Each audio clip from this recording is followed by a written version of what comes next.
I went to a meeting, and during a Q&A answer like this, a lady from the audience who had listened to me said, I agree with you. She was from Zimbabwe. She was a doctor.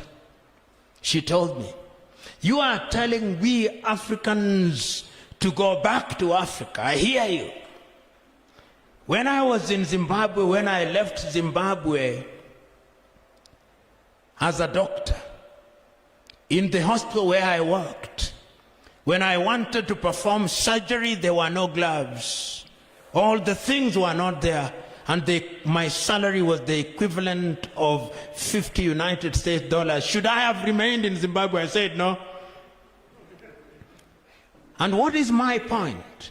My point is, if we want to retain the best men and women in our environment, let us compensate them. Yes, you compensate them accordingly. Because I do not know whether they used to say it here in Lesotho, go to school, get a good job, and enjoy a good life. Now you go to school in many African countries, you go to school, get your qualification, engineer, doctor, teacher, lawyer, and that is when you begin to suffer. Because your parents now say you have a qualification, you can't live in our house, and that is why you see young Africans are suffering, trying to go to the United States of America, trying to go to Europe to look for opportunities.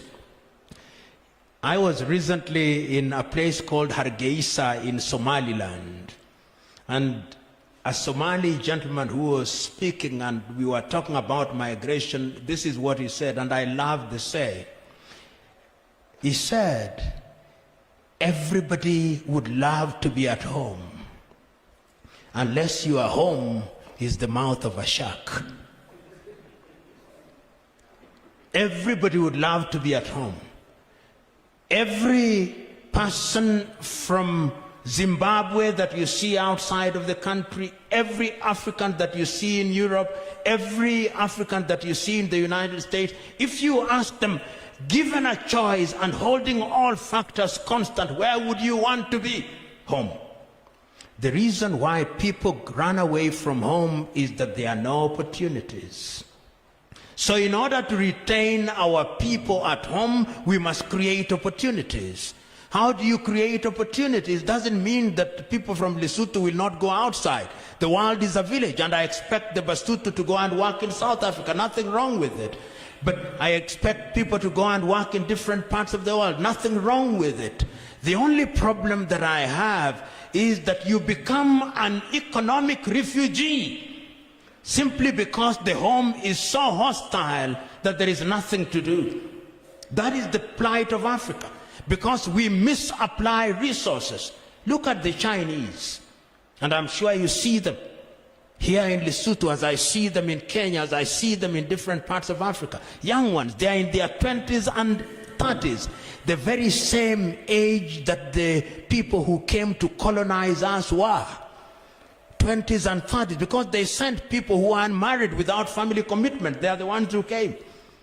They come here in Lesotho, in a room that is 10 by 10 feet, they live 5 of them, eating bowls of rice, living modestly. Within 5 years, they are multimillionaires. And they are sending money home. In other words, they are away from home, but they think about home. Lesotho, like all African countries, must create an environment that makes it attractive for them to become citizens who are loyal to their country. No Botswana wants to leave Botswana. None. I remember in 1994 when we were studying, if you met a student from Botswana, the allowances that they were given by their government were attractive.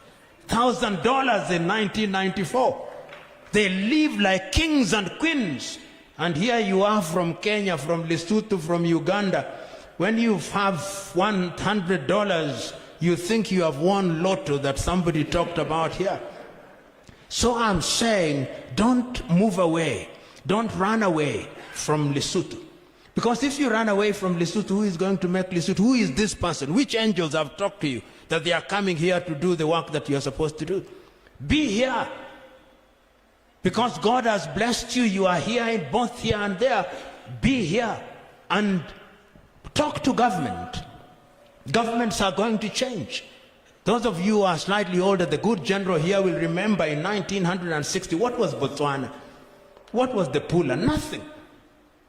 They just made a deliberate decision to make their resources useful to their people. And I think that it can be done. And you who are in government know that it can be done. We know there are difficult times for all countries because of COVID. And we know sometimes because of these tariff and non-tariff barriers, Lesotho becomes difficult. It becomes difficult for Lesotho to transact. Suppose you made yourself.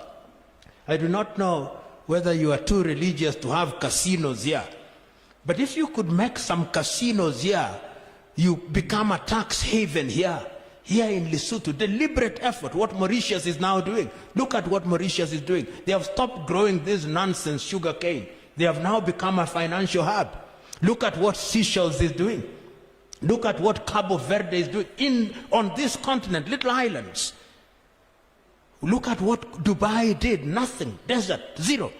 Look at what they did. Nowadays, if you are in the middle class and you don't tell your friends you've been to Dubai in the last 6 months, you think you are finished.